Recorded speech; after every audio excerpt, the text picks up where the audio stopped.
Now let's take a look at the role of the Rothschild family, the family said to be the wealthiest in the world. When Amschel Meyer Bauer inherited the business, he decided to change his name to Rothschild.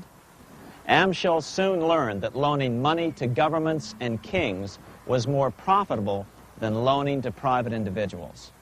Not only were the loans bigger, but they were secured by the nation's taxes. Mayer Rothschild had 5 sons. He trained them all in the skills of money creation, then sent them out to the major capitals of Europe to open branch offices of the family banking business. His first son, Amschel Meyer, stayed in Frankfurt to mind the hometown bank. His second son, Solomon, was sent to Vienna. His third son, Nathan, was clearly the most clever. He was sent to London at age 21 in 1798, 100 years after the founding of the Bank of England. His fourth son, Karl, went to Naples, and his fifth son, Jacob, went to Paris. The Rothschilds soon grew unbelievably wealthy. By the mid-1800s, they dominated all European banking and were certainly the wealthiest family in the world. They financed Cecil Rhodes, making it possible for him to establish a monopoly over the diamond and gold fields of South Africa. In America, they financed the Harrimans and railroads, the Vanderbilts and railroads and the press, and Carnegie in the steel industry, among many others. In fact, during World War I, J.P. Morgan was thought to be the richest man in America. But after his death, it was discovered that he was actually only a lieutenant of the Rothschilds. By 1850, James Rothschild, the heir of the French branch of the family, was said to be worth 600 million French francs, 150 million more than all the other bankers in France put together. He built this mansion called Ferrier, just east of Paris.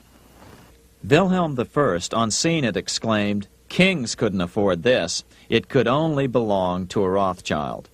Money changers, those who loan out and manipulate the quantity of money, were active in medieval England. In fact, they were so active that acting together, they could manipulate the entire English economy. These were not bankers per se. The money changers generally were the goldsmiths. They were the first bankers because they started keeping other people's gold for safekeeping in their vaults. The first paper money was merely a receipt for gold left at the goldsmith. Paper money caught on because it was more convenient than carrying around a lot of heavy gold and silver coins. Eventually, goldsmiths noticed that only a small fraction of the depositors ever came in and demanded their gold at any one time. Goldsmiths started cheating on the system. They discovered that they could print more money than they had gold, and usually no one would be the wiser. Then they could loan out this extra money and collect interest on it. This was the birth of fractional reserve banking. That is, loaning out many times more money than you have assets on deposit. So, if $1,000 in gold were deposited with them, they could loan out about $10,000 in paper money and draw interest payments on it, and no one would ever discover the deception. By this means, goldsmiths gradually accumulated more and more wealth and used this wealth to accumulate more and more gold. Today, this practice of loaning out more money than there are reserves is known as fractional reserve banking. Every bank in the United States is allowed to loan out at least 10 times more money than they actually have. That's why they get rich on charging, let's say, 8% interest. It's not really 8% per year, which is their income. It's 80%. That's why bank buildings are always the largest in town. When Queen Mary's sister, Queen Elizabeth I, took the throne, she was determined to regain control over English money. Her solution was to issue gold and silver coins from the public treasury and take the control over the money supply away from the money changers. Oliver Cromwell finally overthrew King Charles, purged the Parliament, and put the king to death. the money changers were immediately allowed to consolidate their financial power.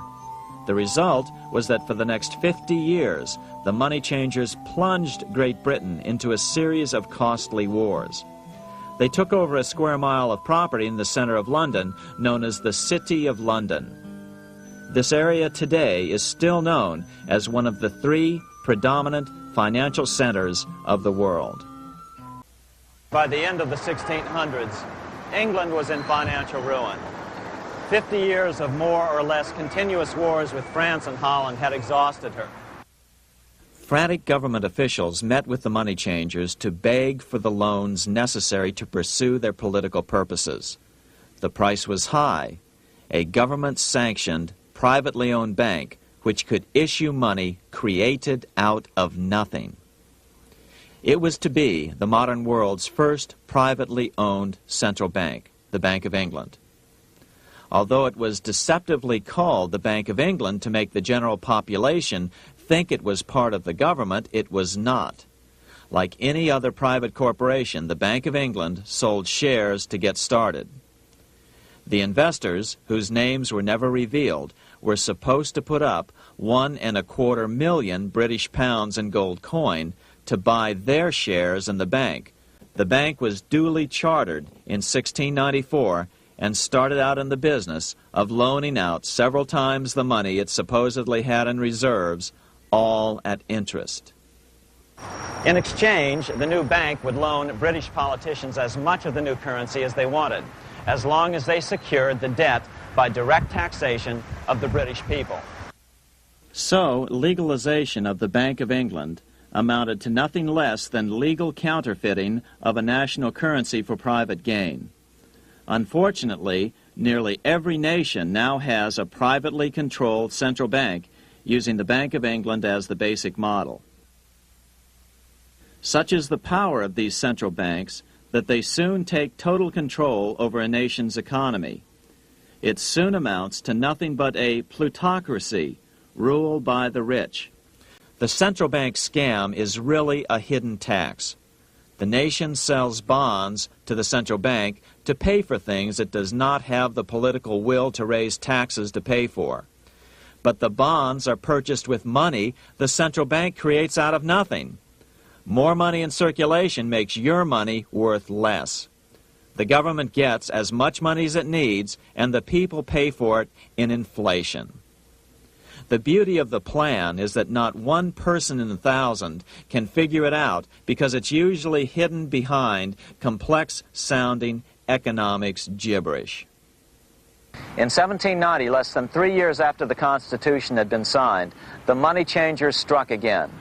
The newly appointed first Secretary of the Treasury, Alexander Hamilton, proposed a bill to the Congress calling for a new, privately owned central bank. Coincidentally, that was the very year that Amschel Rothschild made his pronouncement from his flagship bank in Frankfurt. Let me issue and control a nation's money, and I care not who writes the laws. After a year of intense debate, in 1791, Congress passed the bill and gave it a 20-year charter. The new bank was to be called the First Bank of the United States, or BUS. The bank was given a monopoly on printing U.S. currency, even though 80% of its stock would be held by private investors. The other 20% would be purchased by the U.S. government. Like the Bank of England, the name of the Bank of the United States was deliberately chosen to hide the fact that it was privately controlled. And like the Bank of England, the names of the investors in the bank were never revealed. Many years later, it was a common saying that the Rothschilds were the power behind the old Bank of the United States.